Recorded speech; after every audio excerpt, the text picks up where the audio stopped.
الحمد لله رب العالمين والصلاة والسلام على خاتم الأنبياء والمرسلين وعلى آله وأصحابه أجمعين أما بعد فأعوذ بالله من الشيطان الرجيم بسم الله الرحمن الرحيم أتقتلون رجلا أن يقول ربي الله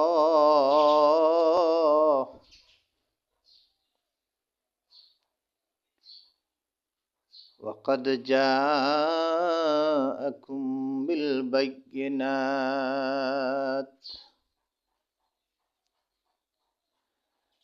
সুপ্রিয় ভিউয়ার্স, আমরা আজকে আলোচনা করব বিশ্বনবী মুহাম্মদ রাসূলুল্লাহ সাল্লাল্লাহু আলাইহি সাল্লাম যার গায়ে মশামাছি পর্যন্ত বসেনি, কিন্তু মক্কার দুরাচার কয়েকটি বেয়াদব তার গায়ে পর্যন্ত হাত তুলেছে। তোর মধ্যে প্রথম হলো আবু জাহাল, যে আল্লাহর রাসূল সাল্লাল্লাহু আলাইহি সাল্লামের গায়ে আঘাত করেছে।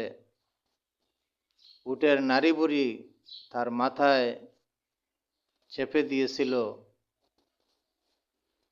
ফাতিমা রাদিয়াল্লাহু তাআলা আনহাকে খবর দেওয়া হয়, তিনি উটের নাড়ি বুড়ি আল্লাহর রাসূল সাল্লাল্লাহু আলাইহি সাল্লামের মাথা থেকে সরিয়ে দেন।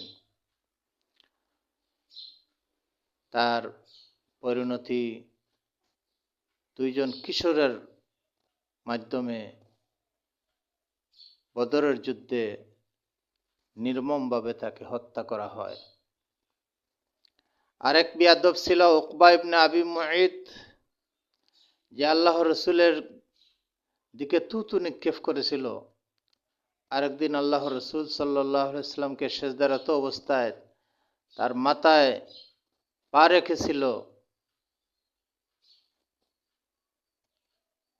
সে আল্লাহর রাসূল সাল্লাল্লাহু আলাইহি সাল্লামকে চাদর দিয়ে পেঁচিয়ে শ্বাসরুদ্ধ করে হত্যা করার চেষ্টা করেছিল।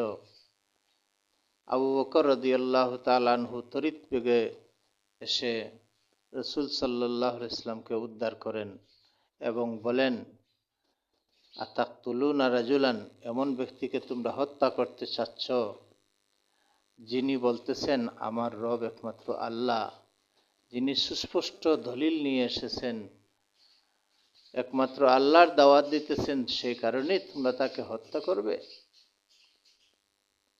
একথা বলতেছিলেন আর কাঁদতেছিলেন। আর এক বিয়াদব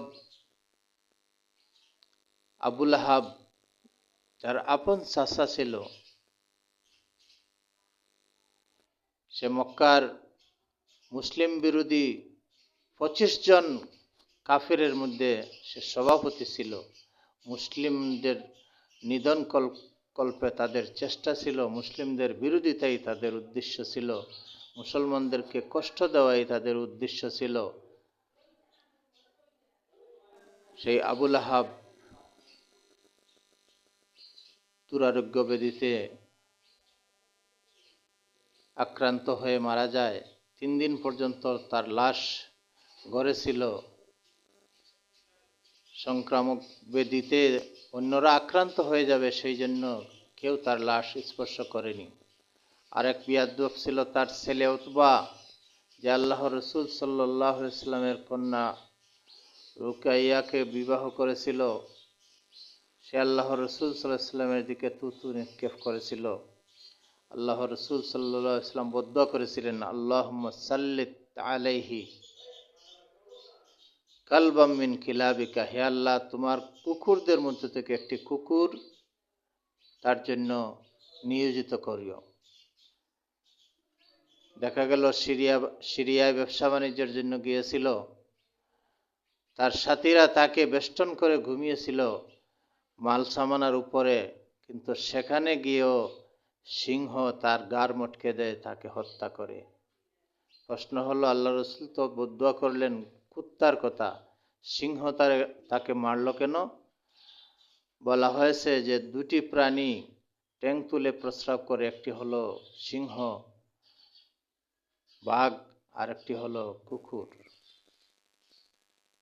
এখানে কলবুন দ্বারা উদ্দেশ্য ছিল বাঘ।